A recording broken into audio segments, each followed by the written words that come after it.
മരിച്ചു കഴിഞ്ഞാൽ നമ്മളെ ഖബറടക്കാനും വേണ്ടിയിട്ട് 6000 രൂപ മിനിമം വേണം. നമ്മളെ കൊണ്ടുപോയി ഖബറടക്കി തിരിച്ച് വരാനും വേണ്ടിയിട്ട് ഈ കുഴിവെട്ടാനും അല്ലെങ്കിൽ അതിൻ്റെ പലക വെക്കാനും ആ വസ്ത്രത്തിനും എല്ലാറ്റിനും കൂടെ ചുരുങ്ങിയത് 6000 രൂപ വേണം. അതില്ലാതെ മരിച്ചാൽ പോലും നമുക്ക് ഒന്നും ചെയ്യാനായിട്ട് പറ്റൂല.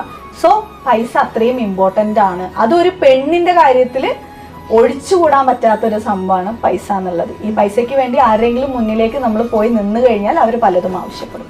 ഹായ് ഫ്രണ്ട്സ്, അസ്സാം വലൈക്കും. എല്ലാവർക്കും പുതിയൊരു വീഡിയോയിലോട്ട് സ്വാഗതം. അപ്പോൾ ഇന്ന് ഞാനൊരു പ്രധാനപ്പെട്ട കാര്യം പറയാൻ വേണ്ടിയിട്ടാണ് വന്നത്. ഇപ്പോൾ സിലു ടോക്സിൽ ഒരു സിലു ഒരു ഇൻ്റർവ്യൂ കൊടുത്തിട്ടുണ്ടായിരുന്നു. അപ്പോൾ അതിൽ കുറച്ച് കാര്യങ്ങൾ പറയാൻ വേണ്ടിയിട്ടാണ് വന്നത്. അപ്പോൾ സിലു പൈസയുടെ കുറച്ച് കാര്യങ്ങളൊക്കെ അതിനകത്ത് പറയുന്നുണ്ട്. പൈസയുടെ ഇമ്പോർട്ടൻസ്, പൈസയുടെ കാര്യങ്ങളും ഇതെല്ലാം അതിനകത്ത് പറയുന്നുണ്ട്. ശരിയാണ്, ഖബറടക്കണമെങ്കിൽ പോലും നമ്മുടെ കയ്യിൽ പൈസ വേണം. പൈസ ഇല്ലെങ്കിൽ അവർ ഖബറടക്കും, പക്ഷെ മറ്റൊരാളുടെ ഔദാര്യത്തിൽ വേണം നമ്മളത് ഖബറടക്കാൻ. അപ്പോൾ പൈസ എന്ന് പറയുന്നത് അത്രമാത്രം ഇമ്പോർട്ടൻസ് ആണ്.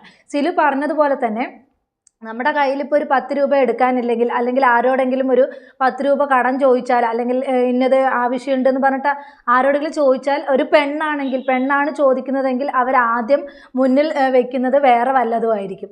സിലു പറഞ്ഞതിനോട് ഞാൻ 100% യോജിക്കുന്നുണ്ട്. അതിൽ യാതൊരു ഇതുമില്ല. ഇപ്പോൾ ഷംനാദ് എന്നൊരു യൂട്യൂബർ അതിൽ പറയുന്നത് കേട്ടു. എന്താ പറയുക, ഷംനാദ് ഷഹീദ് പറഞ്ഞൊരു ഇതിൽ യൂട്യൂബ് ചാനലായി അദ്ദേഹം തെറ്റിദ്ധരിച്ചതാണെന്നാണ് തോന്നുന്നത്. ഒരു പെണ്ണിൻ്റെ ഭാഗത്ത് നിന്ന് നോക്കുകയാണെങ്കിൽ പണത്തിന് ഭയങ്കര ഇമ്പോർട്ടൻസ് തന്നെയാണ്. പണം ഇല്ലെങ്കിൽ ഒന്നും നടക്കില്ല. ഇപ്പോൾ നമ്മുടെ ജീവിതാനുഭവം വെച്ച് നോക്കുകയാണെങ്കിൽ പണത്തിന് മീതെ പരുന്തും പറക്കില്ല എന്ന് പറഞ്ഞതുപോലെ തന്നെ ഏതൊരാവശ്യത്തിനും പണം ഇമ്പോർട്ടൻസ് തന്നെയാണ്.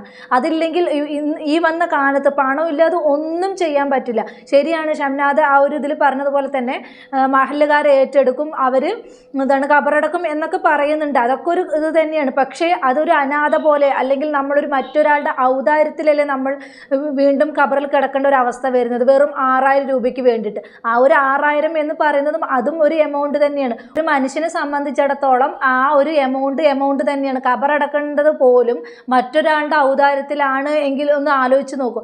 അതാണ്, നമുക്ക് സമ്പാദിക്കാൻ കഴിയുന്ന പ്രായത്തിൽ നമ്മൾ സമ്പാദിക്കുക തന്നെ ചെയ്യണം. പണത്തിന് മീതെ ഒന്നുമില്ല. പണം ഉണ്ടെങ്കിൽ എവിടെയും വിലയുള്ളൂ. പലരും പറയും, പണമൊന്നും വേണ്ട, പണമല്ല, സ്നേഹമാണ് വലുത്. ഒന്നുമല്ല, സ്നേഹത്തിനും ഇതിനും ഒന്നുമല്ല. പണത്തിന് മീതെ നമുക്ക് 1 രൂപ ഇല്ലെങ്കിൽ അറിയാം നമ്മളോട് ആരൊക്കെ എങ്ങനെയൊക്കെയാണ് പെരുമാറുന്നത് എന്നുള്ളത്. അതുപോലെ തന്നെ നമ്മുടെ കുറച്ച് പൈസ വരട്ടെ, അപ്പോൾ ഈ നമ്മളോട് ഇതായവർ തന്നെ വീണ്ടും നമ്മളോടത്ത് ഇതായിട്ട് വരും. ഇപ്പം എനിക്ക് അനുഭവം ഉള്ളതാണ്. ഇപ്പോൾ എൻ്റെ വാപ്പ എന്ന് പറയുകയാണെങ്കിൽ ഒരുപാട് സഹായങ്ങൾ ഒരുപാട് ആളുകൾക്ക് ചെയ്തിട്ടുണ്ട്. മരിച്ചുപോയി, ഞാൻ ചെയ്ത സഹായങ്ങളൊന്നും പറയുന്നില്ല. പക്ഷെ വാപ്പ ഗൾഫിൽ പണ്ടൊക്കെ, എൻ്റെ കുഞ്ഞിലെയൊക്കെ വാപ്പ ഗൾഫിലായിരുന്നു. ഗൾഫിലുള്ള സമയത്ത് വാപ്പ ഒരുപാട് ആളുകൾക്ക് ഹെൽപ്പ് ചെയ്തിട്ടുണ്ട്, സഹായങ്ങൾ ചെയ്തിട്ടുണ്ട്, വാപ്പൻ്റെ കുടുംബത്തിലാണെങ്കിലും എല്ലാം. പക്ഷേ വാപ്പാക്ക് ഞങ്ങളൊക്കെ വളർന്നു കഴിഞ്ഞതിന് ശേഷം വാപ്പ ഗൾഫ് ജീവിതമൊക്കെ അവസാനിപ്പിച്ചു. പിന്നെ ഒരുപാട് ബുദ്ധിമുട്ടിട്ട് തന്നെയാണ് ഞങ്ങളെയൊക്കെ വളർത്തി വലുതാക്കിയതും പഠിപ്പിച്ചതും അതുപോലെ തന്നെ കല്യാണം കഴിച്ചു കൊടുത്തതും ഒക്കെ. പക്ഷേ ഒരാൾ പോലും ആ സമയത്ത് വാപ്പാക്ക് കുറച്ച് പുറകോട്ടായി. ഞങ്ങൾക്ക് ഇരിക്കാൻ ഒരു വീടുണ്ടായിരുന്നില്ല. ഞങ്ങൾ ചെറിയൊരു വീട്ടിലായിരുന്നു ഇരുന്നിട്ടുണ്ടായിരുന്നത്. അപ്പോൾ ആ ഒരു ഘട്ടത്തിൽ ഒരാൾ പോലും സഹായിക്കാനുണ്ടായിരുന്നില്ല എന്നുള്ളതാണ് സത്യം. അപ്പോൾ പക്ഷെ പണം ഉണ്ടായിരുന്നപ്പോൾ ആ വാപ്പാൻ പറഞ്ഞ ആ ഒരു പേരും പ്രശസ്തിയും ഒക്കെ പിന്നെ ഞങ്ങൾ വളർന്നതിന് ശേഷമാണ് അതൊക്കെ അറിയുന്നത്. പക്ഷെ പണം ഇല്ലാതായപ്പോൾ ഒരാൾക്ക് പോലും വേണ്ട എന്നുള്ളതാണ്. അതാണ് നമ്മൾ പണം തന്നെയാണ്. ഇപ്പം നമ്മുടെ കുടുംബത്തിൽ തന്നെ ഹൈ ആയിട്ട് ഇരിക്കുന്നവർ, ഇപ്പോൾ നമ്മൾ കുറച്ച് ലോ ആണെങ്കിൽ പോലും അവർ നമ്മളെ ഒന്ന് ഹെൽപ്പ് ചെയ്യുക, സഹായിക്കുക ഒന്നും ചെയ്യില്ല. 1-2 ബന്ധുക്കാരൊക്കെ ചെയ്യുമായിരിക്കും, ആരും ചെയ്യുന്നില്ല എന്നല്ല. പക്ഷേ അങ്ങനെയൊന്നും ആരും ഹെൽപ്പ് ചെയ്യില്ല. ഞങ്ങളുടെ ജീവിത സാഹചര്യം വെച്ചാണ് ഞാൻ പറഞ്ഞത്. പണം ഇല്ലാതെ ഒന്നും നടക്കില്ല. ഇപ്പോൾ ഇദ്ദേഹം പറഞ്ഞതുപോലെ അവർ ഖബറടക്കും. പക്ഷെ അതൊക്കെ വേറൊരാളുടെ ഔദാര്യത്തിലാണ് നമ്മൾ ചെയ്യുന്നത്. പക്ഷെ നമുക്കായിട്ട് നമ്മളത് ഉണ്ടാക്കി വെച്ചിട്ടുണ്ടെങ്കിലോ മറ്റുള്ളവരുടെ മുമ്പിൽ നമുക്ക് കൈ നീട്ടേണ്ട അവസ്ഥ വരുന്നില്ല. അപ്പോൾ പണത്തിന് മീതെ പണം തന്നെ വേണം. പണത്തിന് അതിന് മീതെ യാതൊരു ഇതില്ല എന്ന് തന്നെയാണ് എനിക്ക് പറയാനുള്ളത്. എന്തായാലും സിലു പറഞ്ഞ കുറച്ച് കാര്യങ്ങളും കൂടെ നമുക്കൊന്ന് കേട്ടിട്ട് വരാട്ടോ. ഒന്ന് കേട്ട് നോക്കൂ. ഞാനും പോലും ചിന്തിച്ചത് ശരിയാണല്ലോ, നമ്മൾ മരിക്കുകയാണെങ്കിൽ പോലും പൈസയുടെ ആവശ്യകത എന്നുള്ളത് എന്നിട്ട് വീണ്ടും അവരെന്നോട് അത് പറയിപ്പിച്ചതാണ്. അത് ഒരിക്കലും എന്റെ സ്വന്തം ഒരു വാചകമല്ല. ഞാൻ ചെറുതെന്ന് കേട്ട ഒരു സംഭവം, എന്നിലേക്ക് സ്ട്രൈക്ക് ചെയ്ത ഒരു സംഭവം ഞാൻ പറയാം. അതായത് എന്റെ ഉപ്പ മരണപ്പെട്ടിട്ട് 1 കൊല്ലമായി. ആ ആള് മരണപ്പെട്ടതിന് ശേഷമാണ് ഈ സംഭവം പോലും ഞാൻ പുറത്തേക്ക് പറയുന്നത്. അതായത് എന്റെ ഉപ്പ ഓൾവേസ് പറയുന്ന ഒരു കാര്യമാണ്, ഒരു മനുഷ്യൻ, എല്ലാരും പറയും ഒരു മനുഷ്യൻ ഈ ഭൂമിയിൽ ജീവിക്കണമെങ്കിൽ പൈസ അത്യന്താപേക്ഷിതമാണ് എന്നുള്ളത്. അപ്പൊ പൈസ ഭൂമിയിൽ ജീവിക്കാൻ വേണ്ടി മാത്രമല്ല, മരിച്ചാൽ പോലും ആ പൈസ എത്രത്തോളം ആവശ്യമുണ്ട് എന്ന് പറയുന്ന ഒരു സംഭവമാണത്. അപ്പൊ അദ്ദേഹം പറയുന്ന സമയത്ത് അത്രയായിരുന്നു പൈസ വേണ്ടിയിരുന്നത്, 6000 രൂപ എന്നുള്ളത്. ഒരു മനുഷ്യൻ മരണപ്പെട്ടാൽ അവരെ ഖബറിലേക്ക് എടുത്തു വെക്കുക, അതായത് ശവസംസ്കാരം നടത്തണം എന്നുണ്ടെങ്കിൽ ഖബറിലേക്ക് എടുത്തു വെക്കാൻ കുഴി വെട്ടുന്ന ആൾക്കാർ മുതല്, അല്ലെങ്കിൽ നമ്മളെ വസ്ത്രധാരണമൊക്കെ ചെയ്തിട്ടാണല്ലോ കൊണ്ടുവെക്കുന്നത്. ഇതിനൊക്കെ തന്നെ പൈസ വേണം എന്നുള്ളതാണ്. ആ പൈസ ഇപ്പൊ ഞാൻ തന്നെ ഉണ്ടാക്കി വെക്കണമെന്നോ, അല്ലെങ്കിൽ ഞാൻ ആ പൈസ ഉണ്ടാക്കാതെ എനിക്ക് മരിക്കാൻ പറ്റില്ല എന്നോ, അല്ലെങ്കിൽ അങ്ങനെ അഥവാ ഞാൻ മരിച്ചു കഴിഞ്ഞാൽ എന്റെ ശരീരം കാക്കയ്ക്കും പൂച്ചയ്ക്കും ഇട്ടു കൊടുക്കേണ്ടി വരുമോ, അല്ലെങ്കിൽ പുഴുത്തു നാറുമോ എന്നൊന്നും അല്ല ഞാൻ അതിൽ പറഞ്ഞിട്ടുള്ളത്. ഒരു വാക്കെങ്കിലും അതുപോലെ എന്തെങ്കിലും ഞാൻ പറഞ്ഞിട്ടുണ്ടായി. പൈസ ഇല്ലാതെ എനിക്ക് മരിക്കാൻ പറ്റുന്നുള്ളൊരു വാക്ക്, മരിക്കാൻ പറ്റില്ല എന്നുള്ളൊരു വാക്ക് ഞാൻ അതിൽ പറഞ്ഞിട്ടില്ല.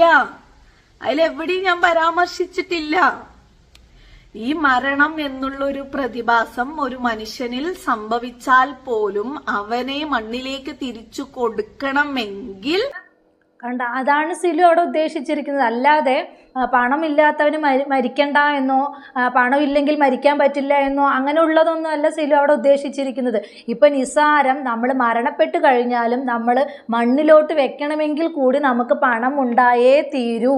അതാണ് സിലു അവിടെ ഉദ്ദേശിച്ചിരിക്കുന്നത്. അല്ലാതെ അതിനെ വളച്ചൊടിച്ച് കുറേ യൂട്യൂബേഴ്സ്, ഈ ഇദ്ദേഹം മാത്രമല്ല കുറേ യൂട്യൂബേഴ്സ് അതിനെതിരെ സിലുവിനെ കൊത്തിപ്പറിക്കുന്നതായിട്ട് കണ്ടു. പക്ഷേ സിലുവിൻ്റെ ഭാഗത്ത് അങ്ങനൊരു ഇത് വന്നിട്ടേ ഇല്ല. സിലു 100% പണത്തിൻ്റെ ഇമ്പോർട്ടൻസ് ആണ് പറഞ്ഞത്. സിലു എന്ന് പറയുന്ന വ്യക്തി കുറേ പുട്ടി തേച്ചു, അല്ലെങ്കിൽ കുറേ ഇത് തേച്ചു, അങ്ങനെ വന്ന് വീഡിയോ ചെയ്യുന്നു, അങ്ങനെ ഇത് ചെയ്യുന്നു എന്നൊക്കെ പറയുന്നു യൂട്യൂബേഴ്സ് പറയുന്നത് കേട്ടു. പക്ഷേ ആ പുള്ളിക്കാരി അങ്ങനെ വരുന്നുണ്ടെങ്കിലും ഭയങ്കരമായിട്ട് എഫേർട്ട് എടുത്തിട്ട് തന്നെയാണ് ആ പുള്ളിക്കാരി ഇത്രത്തോളം എത്തിയിരിക്കുന്നത്. ആ 5 മക്കളെ നോക്കി വീട്ടിലത്തെ ജോലി കഴിഞ്ഞ് ഇപ്പോൾ വേറൊരു എന്തോ പഠിക്കാൻ വേണ്ടി പോകുന്നുണ്ട്. അതിനിടയിൽ വേറെ എന്തൊക്കെയോ പല ബിസിനസ്സും കാര്യങ്ങളും എല്ലാം പുള്ളിക്കാരി ഒറ്റയ്ക്കാണ് ചെയ്യുന്നത്. അതുപോലെ നമ്മൾ ഈ വീഡിയോ എടുക്കുന്നു, അത് എഡിറ്റ് ചെയ്യുന്നു, അതെല്ലാം അപ്ലോഡ് ചെയ്യാൻ വേണ്ടിയിട്ട് നിസ്സാരതൊന്നുമില്ല. നിങ്ങൾക്ക് ഈ കമൻറ്റിലൂടെയോ അല്ലെങ്കിൽ ഈ വെറുതെ ഇരുന്ന് വീഡിയോ ചെയ്യുമ്പോൾ നമുക്ക് വായി തോന്നിയതൊക്കെ വിളിച്ച് പറയാം. പക്ഷേ ആ സിലുവിനെ സംബന്ധിച്ച് പുള്ളിക്കാരി ഹാർഡ് വർക്ക് ചെയ്തിട്ട് തന്നെയാണ് ഇത്രത്തോളം എത്തിയിരിക്കുന്നത്. അല്ലാതെ ആരും എടുത്തു കൊടുത്തിട്ടോ അല്ലെങ്കിൽ വേറൊരു രീതിയിലോ അല്ല പുള്ളിക്കാരി പണം സമ്പാദിക്കുന്നത്. നല്ലോണം ഹാർഡ് വർക്ക് ചെയ്യുന്നുണ്ട്. അതുപോലെ തന്നെ പുള്ളിക്കാരി എല്ലാവരെയും ഹെൽപ്പും ചെയ്യുന്നുണ്ട്. അപ്പോൾ സിലു എന്ന് പറയുന്ന വ്യക്തി വേറെ ഒന്നും ഉദ്ദേശിച്ചിട്ടല്ല ആ ഒരു വീഡിയോ ചെയ്തിരിക്കുന്നത്. അത് നിങ്ങൾ മനസ്സിലാക്കണം. അപ്പോൾ എന്തായാലും സിലു പറയുന്ന കുറച്ച് കാര്യങ്ങളും കൂടെ നമുക്കൊന്ന് കേട്ടിട്ട് വരാം. കേട്ടു നോക്കൂ. ചിന്താഗതി നിങ്ങൾ ആലോചിക്കണം. നിങ്ങൾക്ക് പൈസ ഉണ്ടാക്കാൻ, അതായത് ഈ സ്ത്രീകൾക്ക് പൈസ ഉണ്ടാക്കാനും ജോലിക്ക് പോകാനുമായി ഒരുപാട് ന്യായീകരണങ്ങൾ ഉണ്ടാവും. ഞാൻ ഈ ജോലിക്ക് പോകാൻ വേണ്ടിയിട്ട് ന്യായീകരണം ഉണ്ടാക്കുകയാണ് എന്നാണ് ആ മനുഷ്യൻ ഉദ്ദേശിച്ചത്. അതായത് ഞാനൊരു പെണ്ണാണ്, പെണ്ണിന് ജോലിക്ക് പോകുക എന്നുള്ളത് എന്താ പറയാ ചീത്തയായിട്ടുള്ള ഒരു കാര്യമാണ്. അപ്പൊ അതിനു വേണ്ടിയിട്ട് ഞാൻ ന്യായീകരിക്കുകയാണ് എന്നാണ് പറഞ്ഞത്.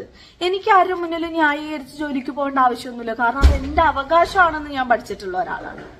നിങ്ങളെ പോലെ നിങ്ങളുടെ മുന്നിൽ ന്യായീകരിച്ച് എനിക്ക് സമ്മതം വാങ്ങിച്ച് പോകേണ്ട ആവശ്യമൊന്നുമില്ല. ഇത് പറയുമ്പോൾ എന്നെ അഹങ്കാരിയായിട്ട് തോന്നുന്നുണ്ടോ? അഹങ്കാരമല്ല, എന്റെ ഭാഗത്തെ ന്യായമാണത്. പുരുഷന്മാർക്ക് ഇത് കാണുമ്പോൾ ചിലപ്പോൾ അഹങ്കാരമായിട്ടൊക്കെ തോന്നും. പക്ഷേ സ്ത്രീകളോട് പോയി ചോദിച്ചു നോക്കൂ, എത്ര പേർക്ക് അന്തസ്സോടെ പറയാൻ പറ്റും എന്റെ ഭർത്താവിന്റെ പൈസയിൽ എനിക്ക് പരിപൂർണ അവകാശമുണ്ട്, എനിക്ക് ഒരു പൈസ പോലും അല്ലെങ്കിൽ ഒരു ചെറിയൊരു റീസൺ പോലും പറയാതെ അദ്ദേഹത്തിന്റെ പോക്കറ്റിൽ നിന്ന് പൈസ എടുത്ത് എനിക്ക് ചെലവാക്കാൻ പറ്റുന്ന എത്ര സ്ത്രീകൾക്ക് ഈ ഭൂമിയിൽ നിന്ന് സംസാരിക്കാൻ പറ്റും? എന്ത് തന്നെ ആയാലും അനുവാദം ചോദിക്കണ്ടേ? സ്ത്രീകൾക്ക് അനുവാദം ജോലിക്ക് പോകാനും പൈസ ഉണ്ടാക്കാനും നിങ്ങളുടെ ആരുടെ അനുവാദം ആവശ്യമില്ല കേട്ടോ. അതിനുവേണ്ടി ഞാൻ ന്യായീകരിക്കുകയാണെന്നുള്ള പൊട്ടത്തരങ്ങളൊന്നും പറയരുത് ആരും. പിന്നെ അടുത്തൊരു കമന്റ്, അത് നിങ്ങൾ വായിക്കുക തന്നെ വേണം. ഈ മഹത് വ്യക്തിയുടെ വീഡിയോന്റെ താഴെ വന്ന കമന്റ്, ആ കമന്റ് വായിച്ചിട്ട് ഇതിനൊക്കെ ഇടവരുത്തിയത് ഇവരാണ്. ഇവർ ഈ മതവും ഇതൊക്കെ പറയുമ്പോൾ എനിക്ക് ഒരു കാര്യം ചോദിക്കാനുണ്ട്. നിങ്ങൾ മതം പറഞ്ഞുകൊണ്ടാണ് ഞാനിപ്പോ പറയാനായിട്ട് പോകുന്നത്. ഒരു മനുഷ്യനെ മനസ്സ് വേദനിപ്പിച്ചാൽ നിങ്ങൾ ആരോട് പോയിട്ട് അത് പൊരുത്തം ചോദിക്കും? പഠിച്ചോനോടോ? പഠിച്ചോൻ പറഞ്ഞോ? എന്നോട് തന്നെ വരണ്ടേ?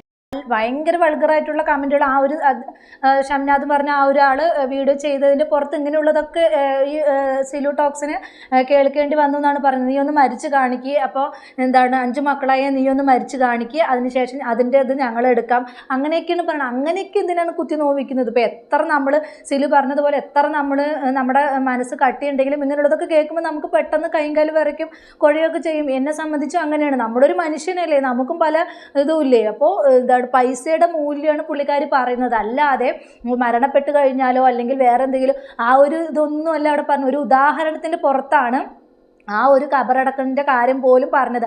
അതിന് പോലും പൈസ ആവശ്യമുണ്ട് എന്നാണ് പുള്ളിക്കാരി അവിടെ ഉദ്ദേശിച്ചത്. അതിനെ ഒടിച്ച് പല രീതിയിലും ആക്കി കൊണ്ടുവന്ന് പുള്ളിക്കാരി എന്തിനെങ്ങനെ പിച്ച് ചെയ്യുന്നതെന്ന് മനസ്സിലായില്ല. അത് ഏറ്റവും ഇതായിട്ടുള്ളൊരു ചെറ്റത്തരം തന്നെ ഞാൻ പറയുള്ളൂ. അത് ഒരിക്കലും ശരിയായില്ല ഇങ്ങനെ ചെയ്തത്. എന്തായാലും സിലു പറഞ്ഞതിനോട് ഞാൻ 100% യോജിക്കുന്നു. പണത്തിന് പണം തന്നെ വേണം. പണം ഇല്ലാതെ ഈ ലോകത്ത് നമുക്ക് ജീവിക്കാനേ കഴിയില്ല. അതും ഈ വന്ന കാലത്ത്.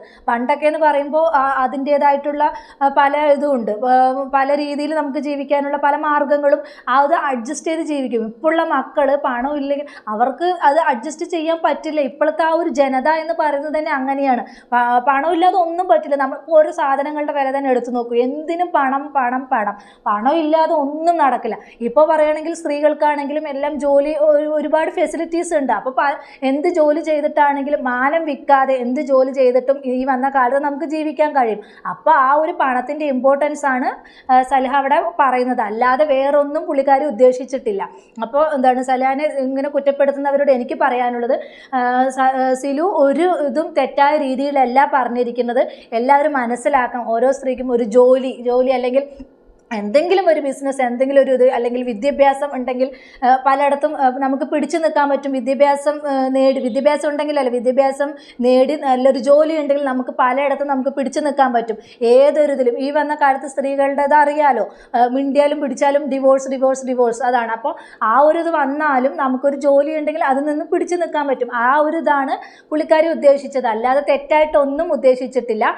അപ്പോൾ ഈ ഒരു ഇത് കണ്ടപ്പോൾ എനിക്കും ഭയങ്കര വിഷമം തോന്നി. ഇത്രയ്ക്ക് മാത്രം എന്തിനാണ് ഒരു സ്ത്രീയെ കുത്തി നോവിക്കുന്നത് എന്നുള്ള രീതിയിൽ. അതുകൊണ്ടാണ് ഞാൻ ഈ ഒരു വീഡിയോ പ്രതികരിച്ചത്. അപ്പോൾ ഇത്രയുള്ള ടോപ്പിക്, പുതിയൊരു ടോപ്പിക്കുമായി നമുക്ക് വീണ്ടും കാണാം.